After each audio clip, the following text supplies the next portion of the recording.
Well, let me tell you, that is one way to announce your presence with authority. New Seahawks head coach Mike Macdonald came out in his first action as a head coach, not merely a NFL head coach, but as a head coach in a preseason game, which we'll let you all decide how much that matters or not, preseason or not, but I'll tell you, it was still a hell of a debut for the Seahawks' new head coach, for the youngest head coach in the NFL, who came out and conquered the Mastor. The mentor took down the master.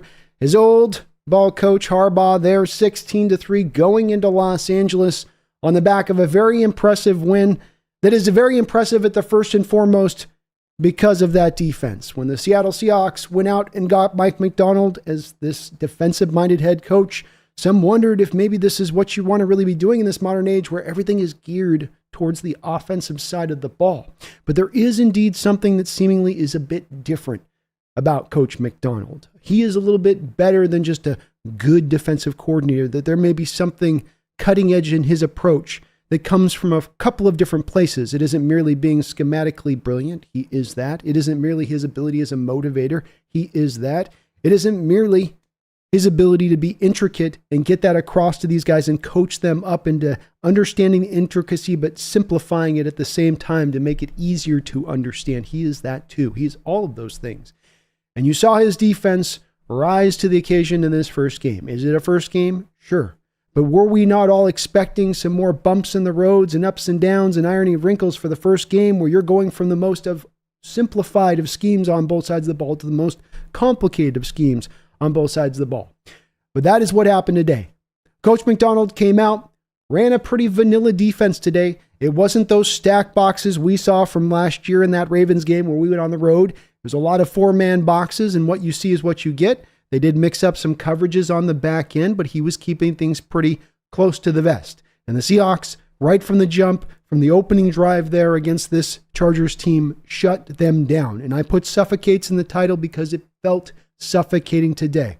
Far cry from the bend but don't break. Today was the we are going to break and break you on the opening drive, meaning we are going to get you off the football field, the ball back to our offense. Something that stood out about this football game throughout the whole course of the game. The Seahawks started this Chargers team out 0 for 8 in third downs. A very keynote stat for me coming out in this game is that it didn't matter who the quarterback was, he was not converting those third downs. You were getting off the football field and off the football field fast, even running those vanilla concepts like I'm saying that we were. It was just so impressive to watch from my angle of it, and that's a wide difference from what we've seen recently. Another key spot that you were looking for in this game is how is the team going to tackle? We've heard about these ferocious practices and fights breaking out, and you would hope that that would maybe then bear out a little bit of extra toughness perhaps once we do truly get to game time. And I don't know if that's what we saw today, but it looked close to it to me, as I couldn't count to my hand maybe, but I didn't see any notable true missed tackle. You might have had some quasi missed tackles in there, but nothing of like what we'd see in the prior, where we might have one given play where we see 3-4 guys miss a tackle where they all had a really good chance to make that tackle. So something that also stood out from this defense, but they were on their P's and Q's. If the quarterback was able to complete a pass, and usually it was a short pass at that guy was being taken down to the ground immediately. Your Seahawks didn't even allow 200 total yards in this football game defensively, and that's going through every first, second, third, fourth stringer all the way down the line, even up until the end.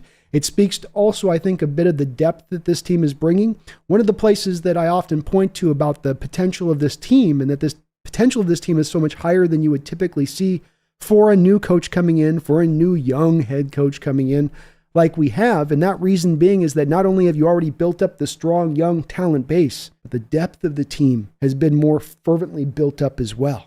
And that's when you're winning preseason games, is typically representatory of your depth as much as it is the starters carrying the job, and everybody did their job in this game. It's hard to really walk away and say, here's the star here. A lot of guys you could kind of hand that championship practice belt that they're handing out to, you could hand out here across the board. It did start out on defense with Tariq Woolen making a couple of plays. He first comes up and presses a guy up at the line of scrimmage, which you instantly start getting excited because he's up there pressing. Trey Brown's up there pressing. They're running man cover concepts on the back end. You're going, yes.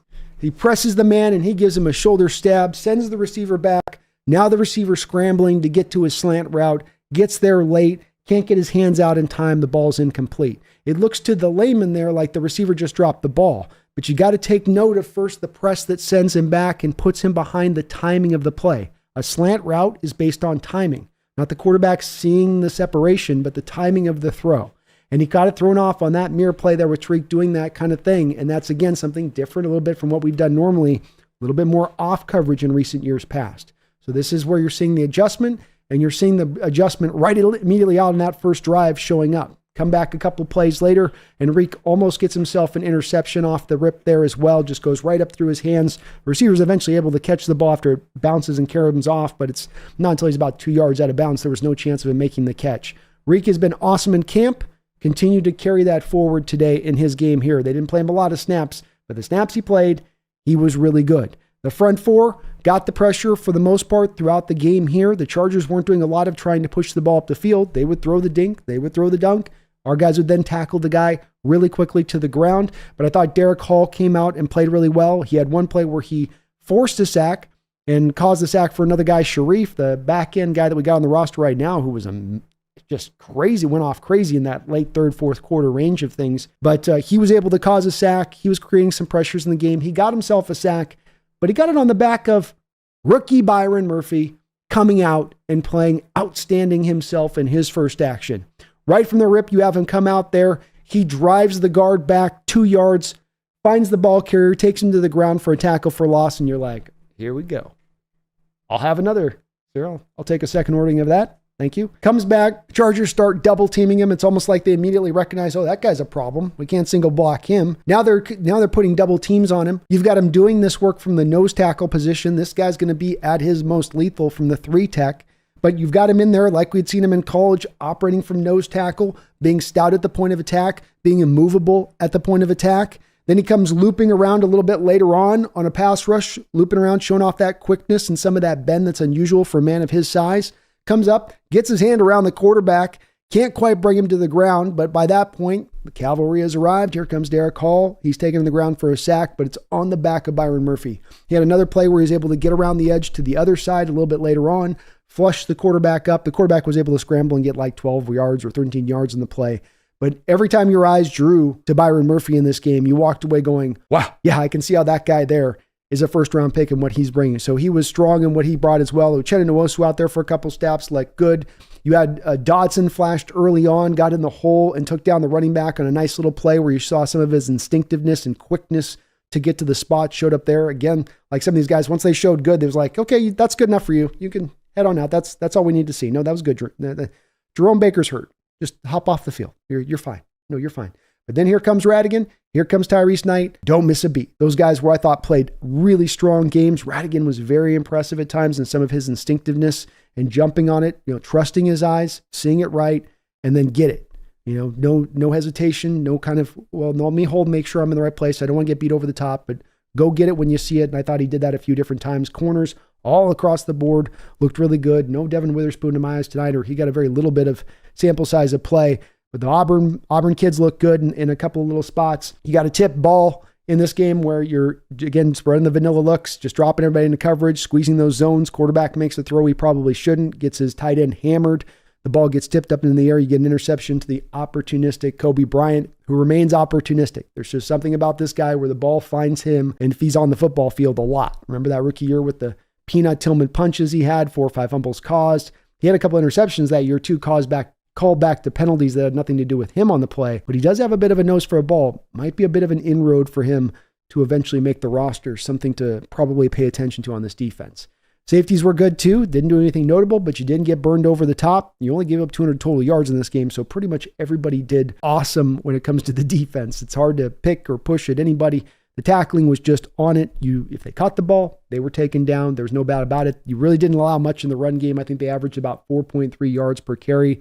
The lack of the third down conversion rate, it's really going to be hard for anybody to do any picking at this defensive performance in this game.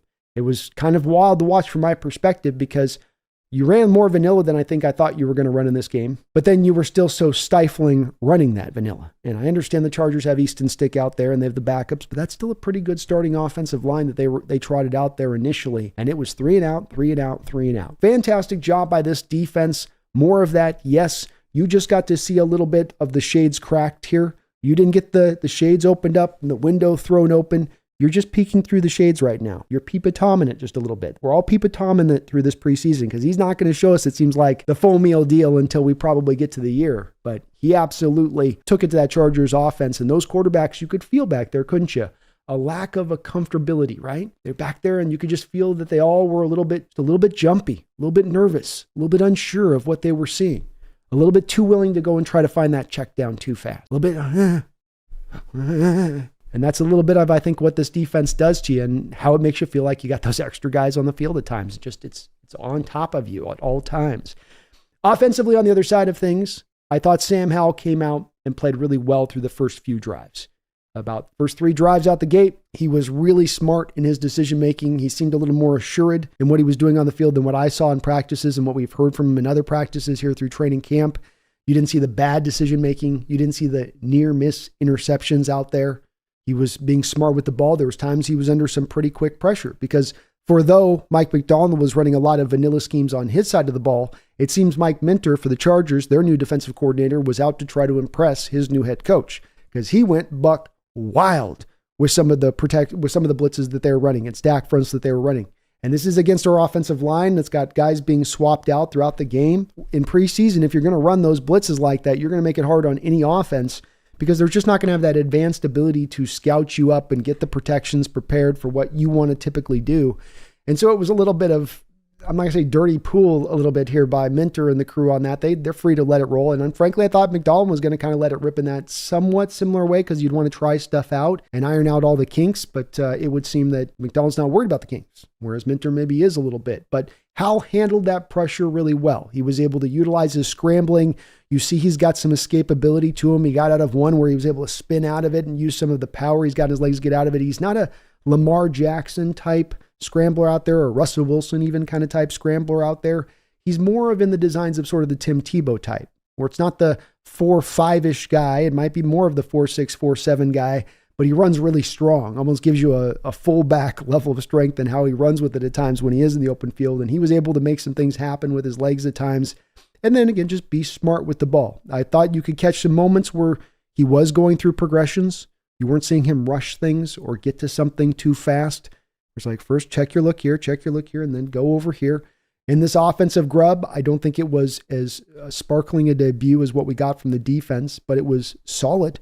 You saw consistency throughout the game for both quarterbacks. You saw Grubb do what he does, which is that hard thing to pin down in his offense. When somebody asks you, what is Grubb's offense? What is it that he does? You go, well, he kind of hits you everywhere. You're going to bubble screen here, and we'll take a shot down the field, and we'll come down here to the drag, and then drop back here, hit the flat route, and it just sort of picking you all over the place and then mixing the run in with it. And then with the run, it's not going to be hammering the inside. It will be A-gap runs. Then we'll go outside zone, and then here's a pitch play, and then we'll come back to the fly sweep, and time for another bubble screen now. You're just always having him attack you into different places of the field and never getting to feel like from a defensive standpoint, you can lean in a direction to take away something. You always feel like you have to play it true with Grubb, because he will attack you in that way. He will challenge you in everywhere on the field if he catches you or thinks he's catching you leaning. But a great job with his showing a little bit of that attack that he provides. While at the same point in time, I liked how he utilized the running game here, where you didn't feel like you ever went away from it too much or forgot about it too much.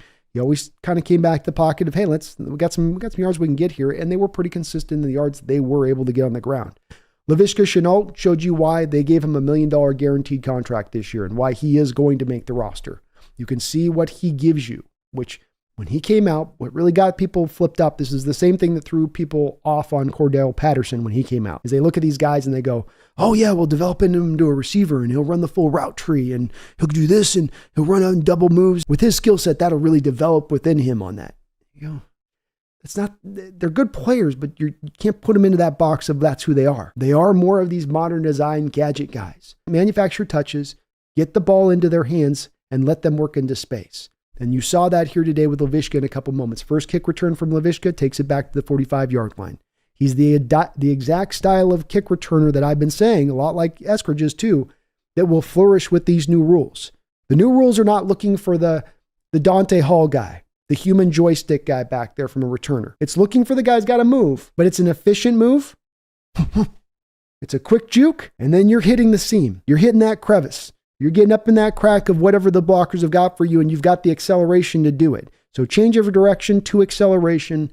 He's got that. Showed it off to you in a couple different ways here, both with the fly sweep, with the bubble screen. He's going to have that role, I think, in this offense minimum, and he's going to excel in that role. When people stop looking at him as be this, and instead looking at, no, this is what you actually are, that's when this kid, I think, will really take off into that role and fit to it really well. So you saw what Laviska brings to this offense on that side of it. It was, again, not much offensively to speak from. I think as far as a lot to, this guy showed out that everyone was pretty solid. I thought the receivers caught what was thrown their way when they had the opportunity to do so, and that includes even the backups like Esau Winston Jr. Hal did start to have, to me, the wheels started to they didn't come off, but things started to get a little bit jumpy there for about 3 drives after his initial really good early success. Felt like some of the decision-making got sped up. The lack of recognizing the blitz got sped up a little bit as the game went along. He was able to kind of right the road there with the final drive he was given and get a couple first downs and make a couple nice throws. And overall, it was a solid performance and a step up from where he's been. At this point, we're just looking for him to kind of start to build this up from where it's been here in training camp, which is kind of at a low water mark. And so stacking good days up in training camp, stacked up a good day here. PJ Walker was okay on the other side of it. He made a couple of really nice third down throws to the middle of the football field. Notable that the Hawks did attack the middle of the football field in the passing game here in this game throughout when they threw. But he also had some throws that were pretty dangerous, almost had a pick six, had another one on a blitzer, threw it right into his face. Walker did a really poor job in this game of recognizing or even looking for at times when the blitz was coming. The one time he did recognize it, it seems like the play came in late and they had a delay of game penalty that wasn't really on him. He was trying to adjust, and some of it is just the pain in the butt nature of having a preseason game where the defensive coordinator on the other side of you is scheming things up, is running the blitz games, is treating it like it's week 6 of an NFL season a little bit, and how he's trying to run the defense. So both quarterbacks were probably going to struggle just, a little bit up against that. The running backs really were good, especially the first our 3 guys off the rip here. Charbonnet got 2 carries. He was in and out. They just were giving him a cup of coffee in this game. But the other 3 guys, Lewis, it was the back end guy just trying to fire. Boy, he ran strong. He's a 3-yard and a cloud of dust guy. He'll get you the 3 yards no matter what, no doubt about it. The other 2 guys also showed out really well. We were really looking at where's McIntosh going to be. We're hearing about Holani right up on his heels as maybe that third down back. McIntosh came out and ran wonderfully. I think he showed you what you saw from him in the Georgia tape. He looks a little undersized when you first see him getting the ball. You go, is that a receiver getting the running back? Is that a receiver at running back getting the ball? But he runs bigger than his size. And though he doesn't have the 40 time, which is why he wasn't drafted but by the 7th round by the Seahawks, that's why he dropped. Not because he didn't have a really good skill set or could bring something to the field, but teams go, maybe he's just not fast enough. He has the burst. And the 10-yard burst for a back is every bit, if not more important than the speed, and he showed you that. So a little bit of McIntosh tonight gets through some early problems with maybe some penetration in the backfield, acceleration, turning something that might look like maybe a negative 1 yard gain into a 5-6 yard gain. Or getting a 5-yard gain out to 12, 13 yards with that burst. But he was strong on all of his runs. And then Holani, if he's at his heels, if he's nipping at his heels, he didn't lose any space despite how well McIntosh played in this game. Because Holani was absolutely awesome as well. And same thing. This is why I've noticed that if you see in the college tape, and then you're seeing it now as a pro, we get a little bit more confidence as that can maybe translate as we go with 2 guys that we don't know a lot about on the pro level. We start to feel that can translate now to them as a pro. And in Holani, you have the change of direction, you've got the balance, and much like with McIntosh, you have the burst and actually a little bit of speed with Holani. He's got the double package, but that touchdown run where it's supposed to go inside, he's hemmed up in there. Not really any penetration, but it's kind of all closing in around him, and he just does a little juke and bounces it outside, hits the acceleration button, gets to the edge, and gets to the touchdown. He had a couple of runs today where he made a little bit of something out of nothing, showing he can also run with a little bit of power for his size because he's not a bigger back. But we feel like we're in really good hands right now with the running back position. Your 4 are going to be strong. You're probably going to be able to stow away a pretty good guy as your practice squad guy. And hopefully that will just keep this running back room reinforced, as we know it vitally tends to need to be because of sometimes the striking of the beast mode curse. Not this year, hopefully, but I'm just saying. The only other aspect I just want to speak to is offensive line held up pretty good. Nothing. It was a little back and forth. Hard for them at times because of all of those blitzes to sometimes judge, because it's just going to be tough. in these kind of preseason games for that. But the special teams held up their end of the bargain for the most part. We struggled a little bit with the return game. Jason Myers missed a PAT, but then he missed it. He also made a field goal from 48 yards out. And Michael Dickson, a guy that probably doesn't get talked about enough amongst Seahawks fans, and a guy that certainly doesn't get any kind of recognition nationally in the way that he should. And what I mean by that is that you look at punters, they have about 4 different metrics you can use to judge a punter and how good they are. Net, what's your net average? What's your gross average? What's your rate of inside the 20 rate percentage? What hang time? You go through all these items that you can try to pinpoint to take down and distill a punter to how good that punter really is. And with Dickson on all of these metrics, if you look across the board with him, he is having an all-time great start to a career for a punter. I know that doesn't get fans super excited and all up in arms like, woo! But it is awesome. And he's still a young player, and he's a big part of what can help you win games, as he showed you here today. 3 kicks inside the 20-yard line, had them pinned back all day, making them feel like they got one of those fields where they feel like they're in Montana. The field's so long to get to the other end zone by how he was pinning them back there today. Outstanding work by Dickson. He remains from day one. He has been great. And if a punter can be on a Hall of Fame trajectory, if that is indeed still possible in this day and age, he is hitting the marks that would require to be hit to be on that trajectory. Not saying it's happening or that he's there already. I'm just saying that the trajectory is onwards onto that path. So this was an outstanding win to me, end to end. Defense certainly carried the day. The other parts of the team did their part. You feel like the intensity of these practices are hopefully maybe coming out in this. I'm not trying to give it all credit for it, but this certainly seemed like a team that was ready to play, ready to face the challenge here. They were on the road. They weren't at home getting the fans at their back. Yet to me, they played with a lot of fire and a lot of spirit, and you felt it from the first man on the roster all the way to the back end of the man on the roster. So a great opening step here by Mike Macdonald, a very encouraging opening step here by Mike Macdonald, and it's going to be hard not to get the hype train rolling here. I'm going to try to keep it calm. I'm not going to take too much away. This isn't an end result to what's going to happen on the season, but it's a great first step.